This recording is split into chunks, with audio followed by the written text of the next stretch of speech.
Hello, Canucks fans, and welcome back to another episode of the Canucks Conversation, brought to you by our friends over at Montana's. We talk about them every day, and the reason for that is because Montana's right now has debuted their comfort menu this week on January 17th, and they have all new daily deals for you to go check out. Oh. Now, what's your favorite daily deal, Chris? Because we're recording this on a Thursday, my Friday, but what's your favorite deal? My favorite daily deal is actually the half-price wings, but I don't know. I don't know if I want to talk about wings on this show. Okay, so we're going to Montana's at some point. Yeah, but my favorite thing on the comfort menu though, is the spin dip. Okay, absolutely. Yeah, and there's smoky double beefcake, buttermilk fried chicken, spin dip, like you said, pot roast soup, mac and cheese, chipotle firecracker burger, apple crisps, and a Molson Canadian. That's all on the comfort menu. I see people as well. Montana's, if you're watching this, people are going because of us talking about it. They're there. I see people in the chat, people online. They've been saying they've been going. Us, I know. Yeah, I know. It's good. I'm glad. So, it's good stuff. Montana's it's like you go out to the Montana's restaurant, you get into good food. Look at all this food. It's good stuff, man. I tell you. So here's my thing. I really want to try the taco on Taco Tuesday. On Tuesdays, $5 tacos, and we've talked about them before. Big meaty tacos with the purchase of any beverage all day long. Thursday and every day, there's drink deals and specials. So be sure to go check it out. But what we never talk about is the Sunday. Tell me about it. 15% off online orders. It's like, listen, you lazy Sunday. We don't do shows on Get Sundays. them to cook for you. Yeah. Okay. So yeah, be sure to go check out Montana's 7 locations in BC. Can I do this off memory? I wonder. I'm not looking. Okay, you tell me if I get it right. Fort St. John, Langley, Nanaimo, Victoria, Tsawwassen. Yep. 2 more. Fort St. John, Kelowna, Langley, Tsawwassen. Well, Kelowna, you missed that one first. Kelowna's yep. So one last one. One last one. It's not a Soyuz. No. You might have actually just said it. Did I? Yeah. No. Starts with a P. Penticton? Nope. I don't think I definitely didn't say it then. It's 2 words. Starts with a P. No, it's okay. Prince George. Prince George. I didn't say it. I was going to say PG, but I feel like that's what people call Prince George, so I didn't want to get it too obvious. That would have made it obvious. Okay, I forgot Prince George, but you should not forget Prince George. No, don't forget the Prince George. Good folks 7 locations in BC for Montana, so be sure to go check them out. All right, we're hitting the ground running today. We will be joined on this episode by Abbotsford Canucks defenseman and AHL All-Star, Christian Wolanin. Just everybody's asking me all day long on Twitter, all this stuff. When's Wolanin going to come up to the NHL? When's Wolanin going to come up here? They're all saying it. They're saying it with the 2 different pronunciations. We'll cover how to pronounce his last name. There he is right there. Super Wolanin. Should we get him to comment on the Super Wolanin? We'll see. I don't know if he's going to be happy about this thing. But he's going to join us here later on. One of the great conversations to have. If you don't know, Christian Wolanin's dad played in the NHL for a long time as well. Colorado Avalanche. Must have been a Stanley Cup winner. Now that I think about it, actually, I'm going to have to double check this. I'll start talking. Yeah, go ahead. Go ahead. What else do we have today on the episode? Obviously, the black skate stuff. Yeah, I know the skate was freed tonight in a 5-2 loss against the Tampa Bay Lightning. Didn't I say that? Tonight, you said. Oh, yeah, I meant last night. Sorry. Last night, 5-2 loss to the Tampa Bay Lightning. The Canucks debut the skate to mixed reviews, I would say. Like, some people really liked it. And Alex, I don't know if you can zoom in on this Photoshop here. And for those on the podcast, I apologize. But zoom in on Elias Pettersson there, because people were pointing out that the Photoshop work on this image was a little bit spotty, and I don't know if we can get it zoomed in on, but his neck in that photo, people whose neck? Elias Pettersson's neck. Look at it, like really close up. It's it looks not. Well, something looks a little bit off about it. It looks like they forgot the necks of JT Miller and Bo Horvat and put them on Pettersson instead. Well, yeah, his neck's greatest. Very thin. No, I know that's. Anyways. Yeah. I'm not gonna, I don't want to make jokes. Yeah, we're not right. Petey was really good to me yesterday when I talked to him, so I don't want to make. I was talking jokes about the graphic designer. I'm not making. Yeah, Alex, be careful. I'm not talking about Petey here. It's not Petey's fault that his neck looks like that in that photo. That's not Petey's neck. That's not what his neck looks like. No, that's not what his neck looks like. Whoever did that. But that's the thing. You go, I don't want to rag on Petey, but the graphic designer making, Yeah, I'll give it to the graphic designer. I can deal with them on a daily basis. Yeah, cheap shot. Jeez. Okay. Anyway. Why are you going off here? Well, now I can't even get back on track. Did you find out if Wolanin's dad won a Stanley Cup? He did, yeah. But it wasn't with the Avalanche like I thought. Okay. He only actually played one season with the Avalanche. He was with the Nordiques for a long time, but he won a Stanley Cup. I believe it was with the Devils. Right? Would that make sense? Yeah, Well, I think they've won some cups before. Yeah, they've won some cups before, but his dad had some good seasons. What does his dad play in the NHL? Let me double check this here. I know people almost 700 games, 13 seasons. Wow.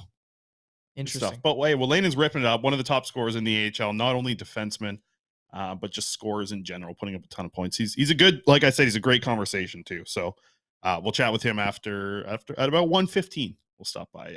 Excited for that one. We were supposed to get Linus Karlsson, but let me get the behind the scenes stuff here. He's blown us off 2 weeks in a row. So we're going to have a serious conversation with him next week, apparently.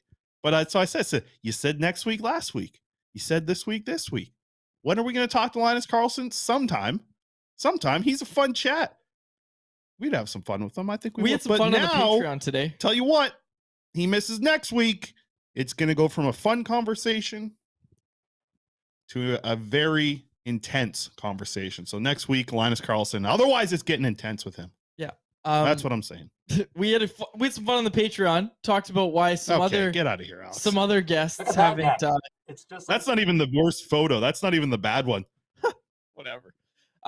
As Alex pulls up a photo of Tyler Myers. See if you can get him from last year's photo. Oh, jeez. Anyways, we did a good patreon.com/Canucks Convo. Okay, let's stop scuttling along here. Like what's your word of the day? Oh, wow. Okay. This one people might get. Last week, and I missed it at the end of the show. I apologize. Last show's was underwhelm. I'm like, okay, this is pretty easy. We're talking about the Canucks here. Underwhelm was my word of the day yesterday. Extremely easy. I fit it in 3 times yesterday in the show. Commander Vander jumped to the chat, said, better be nice to him or else he'll be Linus Snarlson. Okay. I can that's a ban. I'm getting a 5-minute ban on that Dave? One. Yeah, I'm putting Commander Vander in timeout for that joke. Ban, not banned. 300-second timeout for you, Commander Vander, in the chat. You cannot do that. And Ben Lipka jumped in the chat and said his dad won the cup with the Avs in '96. Don't diss that team. There we go. Hey, sorry, Ben. Ben does a great job covering. I know Ben's here for the Wolanin talk conversation. Yeah. Okay. The guy out there in Abbotsford, Ben. Let's go here. Canucks free the skate last night. Mixed reviews, but I think the one thing that everybody can agree on is that the pregame ceremony honoring Gino Odjick, it was nice. You were in the building for that. What'd you think of it? Yeah, it was done very, very well. Also, like just up in the press box, seeing so many people, whether it be family members or friends of Gino, everybody was around there sharing conversations. Saw his grandson, took the elevator up with him at one point, took the elevator with Cheech as well. Just good vibes all around in the press box with with Gino's family being around, a lot of alumni. It's one of those nights where you see the hockey community come together there. And I thought the Canucks did a really good job of honoring him. And you could hear I guess you guys didn't hear any of it on the broadcast, but like both intermissions had a former teammate of his telling stories about Gino, and some of them were hilarious. I think the one that's been out there quite a bit is when Gino was involved in the skills competition for the Vancouver Canucks, and he was put into the hardest shot. So a teammate of his sawed his stick, and then so he goes to shoot, his stick breaks. They sawed his second stick, which they gave to him. He went out and shot another one. And then he's like, well, just give me some other random person's stick. So he goes and grabs another stick, but the guys on the ice knew about this as well, and they all had sawed sticks. So even the one that Gino went to use was also broken. So they broke, and they just said, it was worried because he always wanted to, because Gino was apparently a huge jokester from what the stories are being told about it. But you never wanted to take the joke too far because he's Gino, and we know what Gino could do. Capable of for sure. So I think it was just amazing to hear some stories yesterday and talk to some of the family in the elevator on the stuff. And yeah, it was a good, great job by the Canucks. I thought it was going to be. It's always a difficult moment to pull off and have a good ceremony that runs like that. And I thought they really did a good job bringing in some former players, getting them to talk to the fans and everything. And yeah, all in all, good night for that way to remember him. But still. Yeah, tough moment, and you could kind of hear that's kind of how all the conversations went. All the conversations, they asked one of these former teammates of his about Gino. That's so exciting, all these fun stories, and then it's like, man, can't believe we lost him so young. And that's still kind of the way it comes out of here. But at least the memories that he created, you could hear throughout his teammates, and that was great to hear yesterday in the arena. Yeah, undoubtedly. And to switch gears here. A guy won a car. I saw this. Maybe Alex, you might be able to see if you can find this on the Canucks Twitter account. This guy won a car. Yeah. Toyota he did Camry. That thing where you shoot. It's the simple game where you shoot the puck from center ice into the tiny, what a lot of people believed isn't big enough to actually fit a puck in there. And he shot it right in there. Yeah. It was like the perfect size of a puck. Yeah. And he won a brand new Toyota hybrid car, which I tell you, nice looking little car too. And he drove right off the ice with it. That's fantastic. It was unreal. My toxic trait is watching that and being like, I could do that. I won that when I was not a car, but when I was about 10 years old, I was at an Nanaimo Clippers game and I won I think it was $300 or $500 of Little Caesars from ice. Yeah, but there was three holes. One was like 1,000 in the middle. Half ice, center ice. Sorry. One was like 1,000 in the middle, and there was 2 on each side. I hit the one on the side that was a Little Caesars one. Okay. And I tell you, a little 10-year-old me with a 500 or 3, whatever it was, they were only $5 pizzas back in the day. I put that thing to work. My school was right across the street from a Little Caesars. I blew that thing up. That was great. That's fantastic. Yeah, but this guy got a car. It was pretty incredible. Yeah, and congrats to that guy for getting a car. A couple little comments out here from okay, Knucklehead might be getting a ban too. That joke was a minus, Carl City says. I'm going to start using the ban thing more often in here. Commander Vanders, I think, still in the 5-minute ban. I feel bad. Don't ban people that willingly talk in our chat. I think I can undo it. Okay. Did you undo Commander Vanders? I don't know. I'm sorry, Commander Vander. I got you in here for 300. I don't know how to undo this. Okay, can I quickly, before we get to Wolanin in about 4 minutes here, I just wanted to talk about this because, there's all these people, and I'm not trying to call anybody specific out, but all these people, and I understand the season's gone poorly and you want to complain about everything. Sure. Right? Like, I get it. And I understand people can have opinions about the jersey. I'm not saying don't have opinions about the jerseys, blah, blah, blah. What I'm saying is the people that have been clamoring for free the skate, like the skate jersey, this should be the jersey they go to, blah, blah, blah, blah, blah. Get this out there. These same people that have been whining to get the skate back are like, oh, well, the Canucks are just using this as a money grab. The store is littered with skate gear. This is so stupid. Like, what did you think they were going to do? Like, what did you think they were going to do when they remade this jersey? And I understand some people might have the argument, well, they shouldn't have remade the jersey. I'm willing to listen to that. But even if they didn't, you don't think they'd have a whole new line of hats, bags, all this stuff that we're seeing? Like, the people that are anything that this team does, they have to criticize. And I get it. Like, I'm not trying to say, oh, people are too negative and too mean to the Canucks. I'm just saying, like, that's such a weird way to look at everything, is just like something as simple as, yeah, well, the store is full of skate gear now, the team store. Oh, they're just trying to make money off it. It's like, yeah, obviously. Like, what did you expect? It's an NHL team. Anyways, I don't know. No, I'm with you. Just for some reason, I was really bothered by that. I was like, are you kidding me? Yeah, and Kevin says here in the chat, I like the new one, honestly. A little bit of a different view. I think that there's a video that was kind of from ice level, and I tell you, the red and yellow really pops on the ice. Commander Vander's back in the chat for update anyone, by the way. Apologies. But it looks, it looks a little more sleek, I think, without that white background behind the Canucks part of it. But on the ice yesterday, I think no complaints about it for sure. And you're going to see this a lot. How many more games? 10 more games? I think it's 11 of the final 22 home games now, if you include yesterday's game. Yes. 11 of the final 22 are going to be wearing the black skate. Yes. So, is that too much? Is that too little? It's strange to kind of take half of the games for the remainder of the second half of the season. That's a lot. But also it's like, I don't think it's too much either. I think it's like a kind of, it's like the porridge. It's not too hot. It's not too cold. It's a good amount of games to wear this, I think, at home. I didn't see anything for the road games either. No Canucks jerseys on the road. No, okay. They won't be doing that. Softball jumped in the chat and said, has any other NHL team had 3 primary logos? That's your homework, because I can't think of it off the top of my head. Like, I don't think there's any team that's at had one 3. time in a season. I don't think that's what he meant. I think he meant in general. Okay, well, obviously there's been some shifts to something. Yeah, there must be. Really? Yeah, I would think so. Try and think of one. Like the Colorado Avalanche, maybe? I almost thought that's one that jumped to my mind right off the top there. But yeah. I don't think they have. And like, you can't count the Devils when they were Kansas City. You can't count that. Okay. That's different. That's a relocation. Columbus Blue Jackets have mixed in a couple different looks. Yeah, but it's always been that Same kind. star. Sure, and you're that's right. their Yeah, the Canucks primary logos have logo. definitely been very different. I'll say that for sure. And I'm not like, let's even say that the Orca with the lettering and the Orca from the Navy jerseys, those all count as just the Orca. Yeah. Not a different primary logo. I don't know. It's got sensitive Orca in the chat. Speaking of Orcas, no more talk today. Geez, say that 10 times fast. No, later on in the show. We got some there's of that later on. like 2 reports out there that he's going to be announced on Monday. Yep, lots of stuff to get to later in the show. But Abbotsford as well lost last night.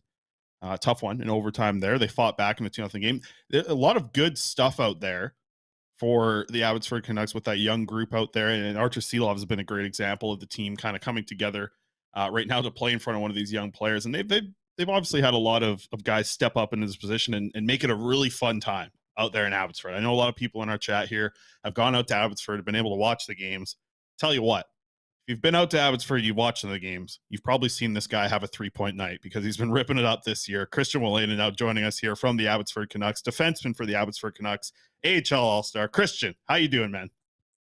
Hey, guys. Thanks for having me on.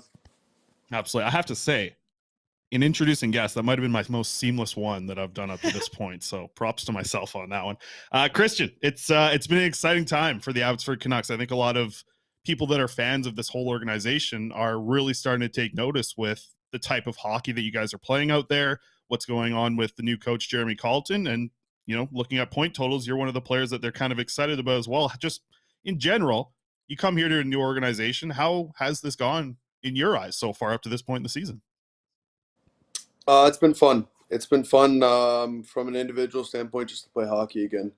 It's been a couple years since I've kind of established or earned a little bit of trust from the staff, and just to play meaningful minutes and play meaningful hockey. It's been a lot of fun individually, and then as a team, I think all the players enjoy playing for JC and his staff. And I mean, anytime you're winning hockey games and playing good hockey, it's good vibes in the locker room. So it's been a lot of fun to this point, and I think the cool thing is that we feel we're just getting started, and we're all hungrier for even more success. So everybody can see the points, but what's one thing about your game that you think you've improved on that people maybe haven't seen?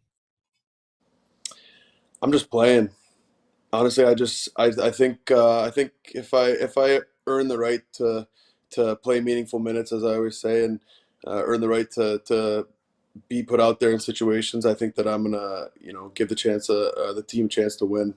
So I don't really think I've changed a lot other than being given the opportunity. And when I'm given the opportunity, obviously the confidence grows a little bit with each rep, and obviously playing with great players as I've been fortunate enough to do so so far this year helps a lot too with putting up a couple points on the board.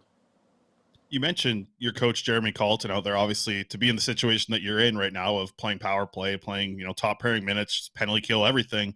Got to be a lot of trust there from Jeremy, who's, jumping back into a situation to be a head coach here in the AHL. It's a big spot just down the road from the big club as well. So I'm sure that there's, probably some pressure in his eyes on what he can do with this team. What are you liking about Jeremy right now on this team? Because it feels like I've followed this Abbotsford and Utica team for the past few years. Something about your guys' support just in the defensive zone and moving the puck up, helping in the corners, but also seeing just defensemen be in the right position. I feel like there's a good structure that's being given out by Colleton that you guys are following. And I see periods where you guys are, allowing 3-4 shots on net. And I'm just thinking you guys must be happy with how the defensive play is working out there in Abbotsford. Yeah, it's a credit to JC obviously for his structure and how prepared he has us for each game. But more than anything, I think from a defensive standpoint, how hard our forwards work. And again, that's taught to them by JC, by Alms, by Ags. But it's their work ethic and their tracking back, and they're stopping in the right spots, and they're 5 back. It's the little details that we've really been able to kind of dial in on, and I think that's why we've had a little bit of success as of late. I think at the beginning of the year, just like anytime, a new coach, new group of guys, it's going to take you a little bit to get things going. But as I said in the beginning of the year, we were playing good hockey. We just weren't coming away with the right results. And the more we've been able to dial in the small details and play as a group, play defensive first, and the offense has just been coming lately. In turn, the wins have been coming. So again, credit to JC and his staff for just having us prepared. There's never a doubt in our mind what our job is. And even on a night like last night, we had a terrible first period. Credit to Calgary, they came out and played really hard, but JC came in. He's not a yeller. He's not a screamer, which is good for this day and age. I don't think anybody really responds to that well anymore. But he came in. He gave us a stern talking to. Said that's not good enough. And we were prepared before the game, and all he had to do was give us a reminder. And we came out and played the second and third period to our level. What was your reaction to going to the AHL All-Star game? You're going to be going.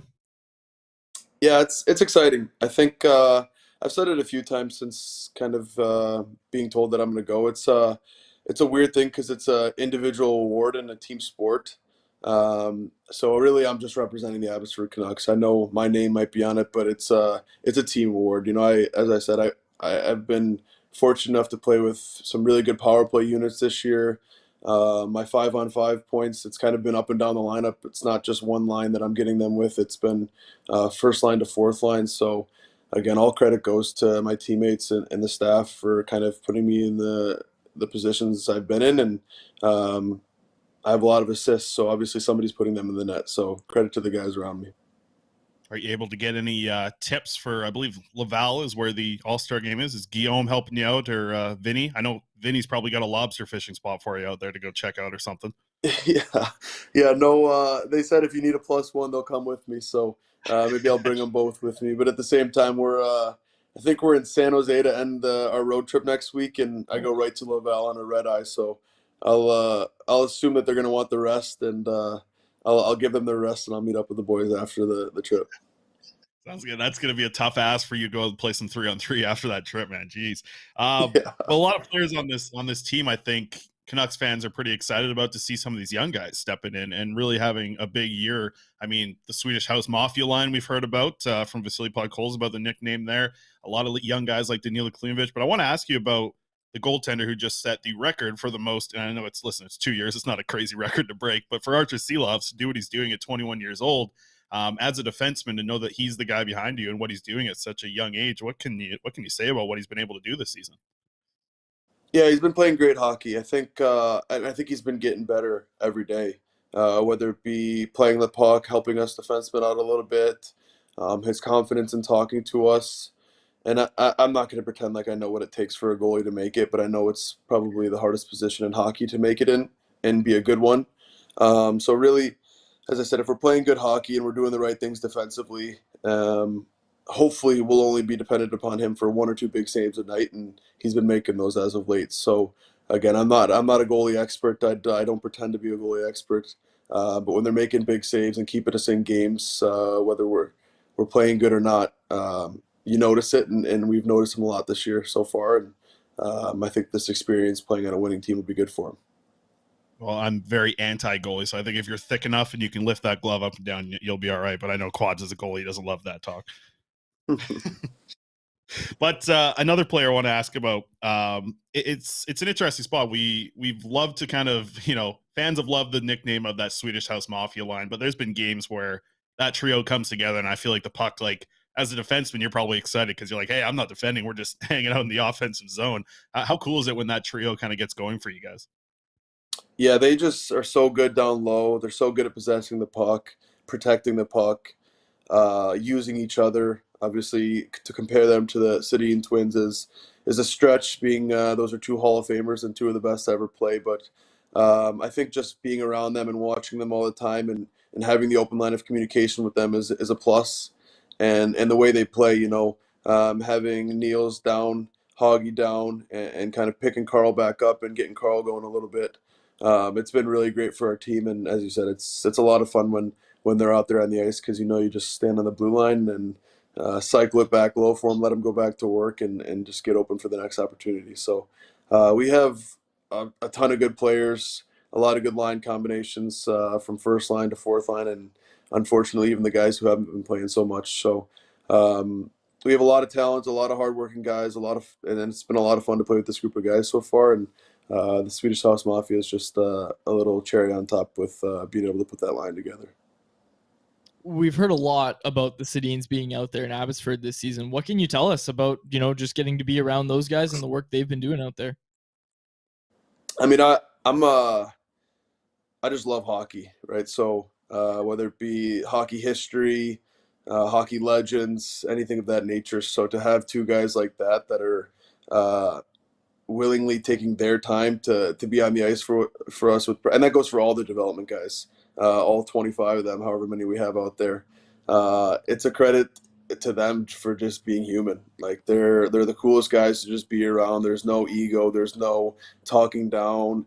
They'll compliment you. They'll give you advice. And again, coming from two Hall of Famers and two of the best ever put on a Vancouver jersey, it's really cool to have them out there. We're actually talking about it at lunch. Like, I'm like, are they like, what do you guys talk about in Swedish? I was sitting with Swedish House Mafia at lunch. I'm like, are they different in Swedish, or are they equally as nice just in all languages? Because again, I can't really say enough good things about how just welcoming and inviting and nice they are. And it's really cool that they take their own time to spend time with us and contribute to the organization in more ways than they did than just all their games and all their points and all their accolades. One of the names that we've heard about a lot from that development team as well is Mackenzie Braid, the skating coach. And I think a lot of people know what Mackenzie's mom does with some of the best hockey players in the world. But we've also heard a lot of praise towards what Mackenzie Braid does with you guys as a skating coach. What can you speak about that part of the development group there with what he can kind of bring to this group? Yeah, I haven't had a whole lot of individual time with him. And I'm jealous of that because I think that means my days as a prospect are probably numbered. Or maybe my skating's just good enough. I don't know. Yeah, let's go with that. Go with that one. Yeah, I'll decide how I want to take that one later. But I've just been talking to the young guys because I do like that skating stuff. I think it's great. I think anytime you can, whether it's going to affect you right away or just make you more confident in the way you skate or your edges or your abilities, I think it's great. And in talking to the guys that use him, the younger guys that are out there with him a lot, it's a great resource for us to have. And I heard the way that he teaches is great. So, just the American League, it's supposed to be a development league. Sometimes it doesn't really feel like that. But having guys like him and the Sedins around and all the development staff that they put around us is exactly what the league's supposed to be used for, in my opinion. Yeah. Christian, you've brought up a few times in the conversations that I've had with you, whether it be post game or even down here in Vancouver and you're here for that practice. And now here you've mentioned it as well. Like you're just a hockey guy. So I got to ask, like with yourself, like your dad played in the NHL. I'm sure you've been around the game a long time. It feels like you eat, breathe, and sleep hockey. What are some of like the things you've collected throughout the years from hockey that like, do you have anything cool that you want to tell us? Like, what is something cool that you've had like in your life of hockey? I feel like you've been around it for so long. Do you collect anything? Like, do you keep anything, any keepsakes from the game of hockey? I think the coolest stuff I have would be like some of my dad's old Quebec Nordique jackets and some of his Stanley Cup memorabilia. Just as a kid, I'm wearing his Stanley Cup champs snapback that he was wearing in the locker room when they're celebrating with beer and champagne. I'm wearing that to middle school. Probably didn't realize how cool it was at the time, but looking back on it, that stuff's pretty special. And my dad keeps his Stanley Cup ring in a Ziploc bag in the spice drawer at home. So hopefully they'll probably have to rehide that. But the point is, he doesn't really. It's in the past for him, which has kind of been a lesson to me about being humble. So I don't keep a whole lot. I think the only thing I've ever had signed is I have one signed stick from Eric Carlson, who was my first D partner when I entered the NHL. So that was my first and probably only thing that I've ever had signed by a teammate, which I think would be pretty cool. And then for me individually, I guess my national championship ring, and hopefully add another ring to the collection at some point. But other than that, yeah, just cool team gear, little things like that, but nothing too crazy. So we've had a lot of conversations with guys from the Abbotsford Canucks last season on this show, this season on this show. I haven't really had a chance to ask. Has anyone challenged Vinny Arsenault for the most talkative guy this season? Because you weren't here last year, but everyone just said like this guy would not stop talking. It was a story after story. I did an article for the AHL last year where I talked about fishing, and I'm like, they're like, talk to Vinny. And it was like 45 minutes later, I knew everything it felt like there was to know about lobster fishing, dive fishing, everything about fishing in Quebec. Has anyone challenged Vinny for the motor mouth net yet in the locker room? I haven't paid too close to who's leading that leaderboard. But he's definitely a source of entertainment for us in the locker room. And I think we just have a great group of guys. Like I said, winning helps any locker room.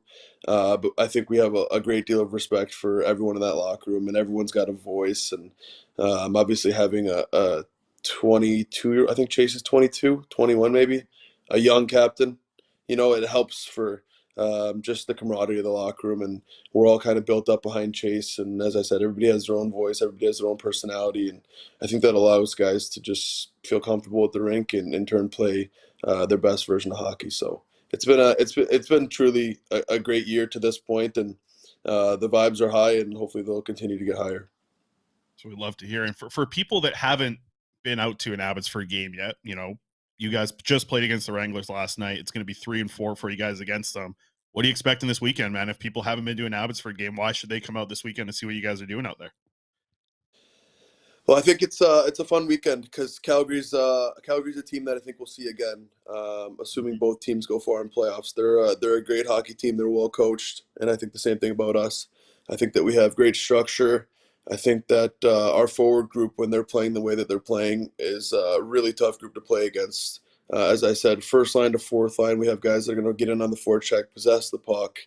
Our D-men, when we're playing our best version of ourselves, we're moving the puck them right away, keeping it simple. And when you do those small little things and those small details continue to add up, then the big plays come. Then the seams open up.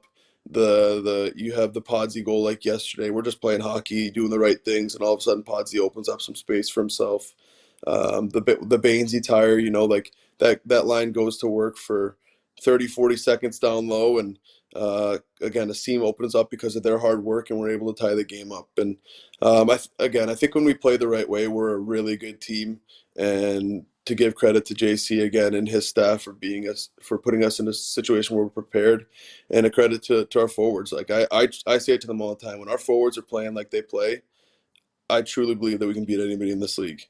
And it's pro hockey. It's hard to do it on a night-to-night basis, but more times than not, we've been doing it this year, and it's just been a lot of fun to play with them. So, absolutely. We'll close out with this. There's been a couple of hidden gems that I've found pregame before I'm coming out there to cover you guys.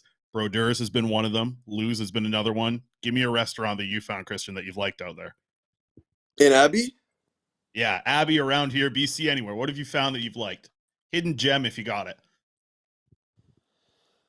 I think Vancouver specifically, I'll go Miku, the sushi spot right there on the water by the Pacific Rim Hotel. Yeah, I know that's a higher end meal. I'm not going there on a weekly basis, but on special occasions, that's definitely if I'm down in Van, that's my spot. I've been there a couple times this year. It's been phenomenal.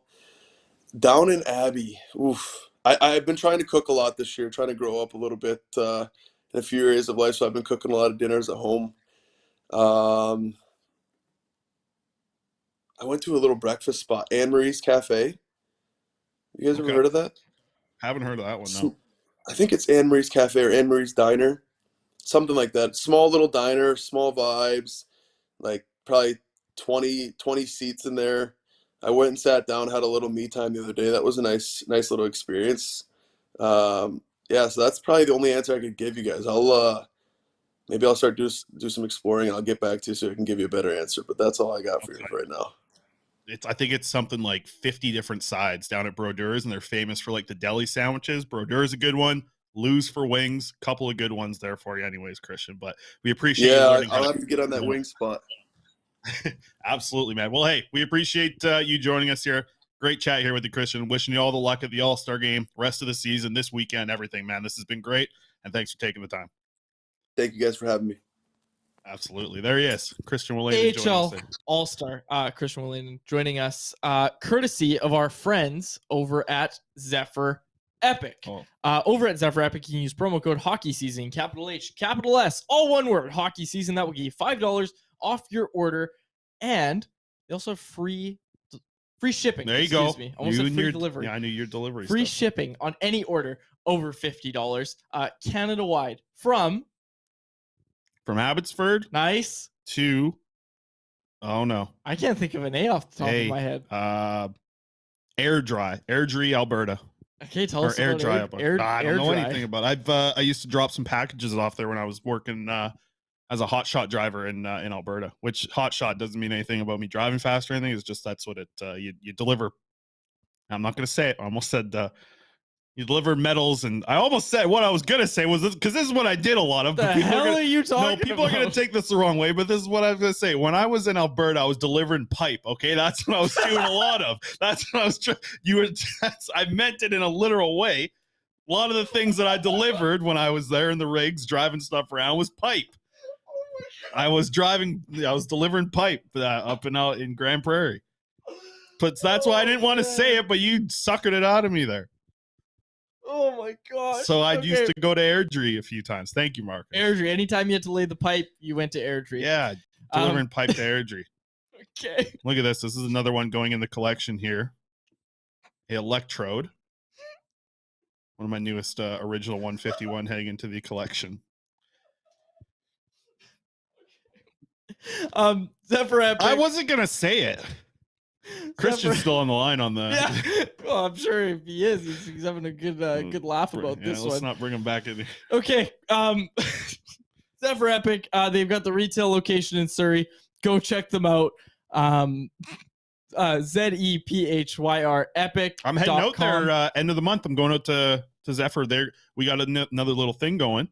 They're gonna give us a couple box of cards, and every time we do it, we'll open up some cards on the show live here. Yep. I don't know why you. I try and come in here and just have a good serious hockey show every day with you. Matt in the chat said, "Why is he showing Pokemon?" Because they got Pokemon at Zephyr Epic. I think Matt's new around here. Matt, my co-host here, is collecting all of the original 150. It is 151. Yeah, 151 Pokemon. Working on it. He's got a lot. Jeffro in the chat said, "I take a minute to text my customer and come back to find you guys talking about laying the pipe. What's going on?" Jeffro, just to sum it up, Chris was talking about his time in Alberta. No, that's what I was delivering pipe. Exactly. That's what I'm saying. I'd put him in the back of the Raptor. I'd take the Raptor in the back. Out. Okay. We're done. Rick Tocchet's coming. A lot of reports out there. A lot of reports that Rick Tocchet is going to be doing a delivery of his own when he gets to Vancouver. I am curious in all seriousness, and people, you know what, like people in the chat were asking us to talk about Tocchet, and there's not much to say as of now. It seems like he's going to be the coach. Now there's kind of whispers and reports out there. Kind of a day being put out there now. It could be as soon as Monday, when we weren't really sure when he was going to get here. But one thing I'm curious about, Chris, when we heard Sergei Gonchar's name thrown out there in some sort of role. Mm-hmm. Doesn't sound like behind the bench. Sounds like some sort of thing. Eye in the sky type of situation. Listen, this is what I talked about Scott Niedermayer being maybe for the Canucks as a good example, but Gonchar. Well, further to that, Chris, people are saying there also is just whispers out there that Tocchet might be bringing his own coaching staff along. Mm-hmm. And again, when you look at how who's in charge of the penalty kill on the Vancouver Canucks bench? Mike Yeo. Yeah. A lot of people complaining about the penalty kill. And for good reason. Did the Canucks look a little bit better when Bradshaw was here? Probably. They did get bailed out a lot by Thatcher Demko. Penalty kill wasn't that much better. No, exactly. And again, like that's the thing is I know people right since Bradshaw did that interview when he arrived here, people were like, he's going to save the franchise. Bradshaw's impact wasn't that substantial last year as people make it out to be. But again, I was working at 650 at the time of that interview, and the text box was unreal. It's like people were like, "Oh my gosh, Quinn Hughes is going to be unlocked into the most incredible defenseman of all time." And I'm just sitting there like, "Yeah, I think he's going to help." Like I can't. Anyways, yeah, this sounds like Rick Tocchet. The rumor going around now is Monday taking over. Canucks have back-to-back on Friday, Saturday. Before we close out here, Knucklehead jumped in the chat and said, with Faber's pipe. Okay. I'll get the band list back out here. You guys keep playing with this. With Faber's pipe and Quad Souls, they're an unstoppable duo. With Rick Tocchet coming here, I wonder if Vasily Podkolzin's coming back to the NHL to play with Tocchet. I don't think Podkolzin has much more to gain in the AHL. Just saying. Yeah, well, you've been saying that for a while, so it is really interesting. With Tocchet coming, it'll be interesting. But here's the thing. Let me get this out. I don't think Nils Höglander will be coming back to the NHL unless his team is beleaguered with injuries to the forward group, or we see some trades that open up multiple spots in the top 9. Mm-hmm. I think they like what's going on with Höglander down there in the AHL. Also, quickly, Fartgate last night. The Canucks had an off day today, so I wasn't able to go ask. People are saying it was Colin Delia's skate that made that talk sound. To him about it. Yeah, well, you can't talk to him on game days. Goalies aren't allowed to talk on game days. And if you run a story, you're gonna get some people upset with you. I'll tell you that. I'll talk to a defense, but I'm not to somebody on the ice. No, you got to get it from the horse's mouth. You got to talk to Delia. The next practice, it looks like, is going to be either Sunday. Well, we'll see what happens on Sunday. Might not be a day where we can just go, hey, Colin, tell us about this thing that happened on Thursday or Wednesday night. Yeah. Anyways, overtime shootout. You wrote this story for Canucks Army. Yeah, let's get the poll question up real quick here. Oh, I forgot we had a poll question. Wow, we really got to hurry here. Okay, we're strapped for time. We talked about laying the pipe a little too much. Word of the day. Someone got word of the day? Yeah. Good. Okay, our poll question today, and say the word of the day before I go. I don't think I said it right the first time. Beleaguered? Yeah. Beleaguered? Sounds right. Beleaguer? I think you had it the first time. Yeah. Okay. I've heard the word before. I just never. It's not in my vocabulary. I'm working on it though. Our poll question today brought to you by the great folks over at Atlas Goods. Go to atlasgds.com. Use promo code CC15 for 15% off your first order of pop rinds. These are the best fresh pork rinds straight from your microwave or air fryer. Our poll question today: how would you like the NHL to handle overtime? Hot button topic as of late, my dear co-host. Well, we're not going to spend much time. 5 minutes of 3-on-3 in a shootout. 10 minutes of 3-on-3. 5 minutes of 4-on-4. And then 3-on-3. And as always, I'm angry. Chris, so far. Let's see what Alex does here. Yeah, let's see what Alex does. But we're strapped for time. We got to hurry. Alex is a Alex thinker. Really taking his time. He's on a couple different polls over here. You talked about this with Elias Pettersson. This all obviously coming off Connor McDavid's interview that he did. Yep. Where what did he say about it? He said it's a crappy way to finish a game. Which is the most personality an NHL player has shown in an interview in a long time. Yep. And of course, he was ripped for this by a bunch of people, which is hilarious. But anyways, you asked Elias Pettersson about it the other day as Alex voted for 5 minutes of 4-on-4, then some 3-on-3. We've seen different things thrown around. You know what I like? It's not in this poll question. It hasn't been discussed a lot. Brian Burke threw it out when he was an analyst on Hockey Night in Canada. He threw out, I want to start with or like 2 minutes or whatever, a 5-on-5, then a horn goes, then it's 4-on-4, then it's 3-on-3, then it's 2-on-2, then it's 1-on-1, and you can't use the same skater again. It is so delightfully complicated. Crazy. I would love it. I would love to see, even if it's just something they do at the All-Star game. I would love to see that. It's something like this that you can try at the AHL level. It's like what you know this being a baseball guy too. They try things in the minor leagues. Hey, they tried the robot pitch umps clock. in AAA this year. Robot umps. They did the pitch clock. That worked. They got it back. So pitch clock looked great at Nat Bailey. I got to tell you. I think we'll spend a little bit more time on this, maybe like on a slower day. Tomorrow might be a good day because I'd like to get Harm's opinion on it as well. So maybe we'll just kind of table this this poll question a little bit. Let's get poll question. Quickly a little prospect stuff, and then we'll get to the Betway here. Yep. Betway. Why is Quads in such a hurry? It's ironic that he's in a hurry, and this is the poll question because it's his weekend. Time to go forever. I want it to just keep going until there's a winner. But here, Alex, you voted for 4-on-4, then 3-on-3. I saw somebody in the reply to this tweet was like, I don't want something breaking up the 4-on-4 and 3-on-3. But I thought it was kind of interesting because you have a countdown for 4-on-4 in its own right that you kind of have to follow. So why are you voting 5 minutes of 4-on-4, then 3-on-3? Well, I don't want a shootout. And I don't want 10 minutes of 3-on-3. I want as much. I guess if the only option is 4-on-4, I want 5-on-5 like the playoffs. But if the next best choice for me was 4-on-4 and then 3-on-3. I think I like the idea of the 4-on-4 to 3-on-3. If they were able to somehow, like the person said in the reply that I do agree with this. I think having a break, I wish that there was a way to transition from 4-on-4 to 3-on-3 as you're like playing type of thing, but I don't think there's a way to do it. No, I don't know. I don't like the shootout. I'm with everybody good. Here. I think we're all in the. You're anti shootout too, Alex. Yeah, just like get rid of shootout. Just like I'm not a fan of the 3-on-3 for the same reason. Like it feels like whoever turns over the puck first basically loses. Yeah, and we'll talk about it more tomorrow. That's why I think the 10 minutes makes it difficult because like you would really be patient in picking your spots. When I like the 5 minutes.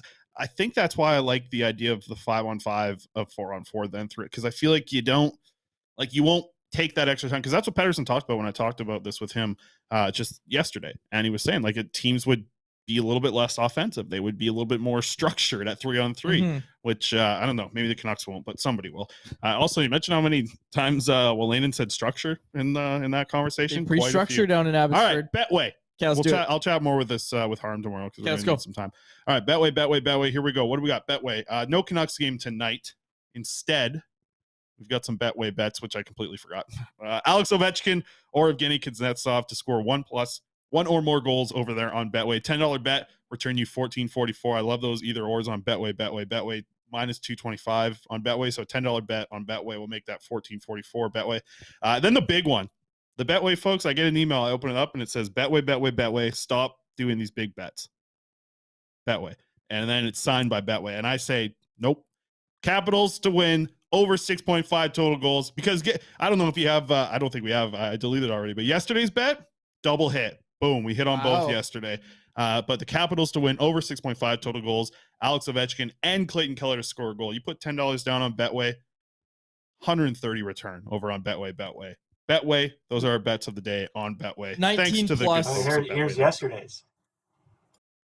There, nailed both. Yeah, Pettersson had 6 shots. Yep. And what happened in the game? Comes down to it. Listen to this, quads. Okay. The Lightning, they're going to win this game no matter what. What's the score near the end? 4-2. So 4-2. That's 6 goals. So we're in the under there. What happens at the very end? Kucherov to Stamkos for the over on goals and Kucherov's second point in the game. That empty netter last night, anybody that followed the bets was loving that empty netter last night because it put the over on the goals and it gave Kucherov a second point. It was also a historic hat trick for Steven Stamkos. The night he scored his 500th goal. Anyways, quickly, I had a friend yesterday who came from the island to visit and watch this game. He's a Lightning fan. So they score so fast. He gets number 500. He sends me a text as I'm up in the press box, and he's actually right underneath of us. And he says a text like, man, I think I can get the last ferry home if I leave right now. Like I'm here to see Stamkos get 500. I got it. But he didn't end up leaving. He stayed, so he saw all 3 goals. Good. And showed it to his 2 daughters. I'm not going to say their names because they're children. I'm not sure if he wants to, but it was their first hockey game. I went and visited them in the game, and they were having a good time. They were very excited. His 2 young daughters excited for the game. So that was cool to see them. Okay, we'll wrap it up there.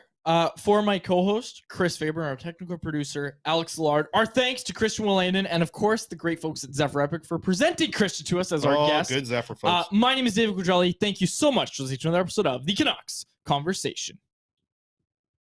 From Abbotsford, thanks for listening to Canucks Conversation, delivered by DoorDash. Hit the subscribe button to never miss an episode. How about keep it to a thank you, Jim?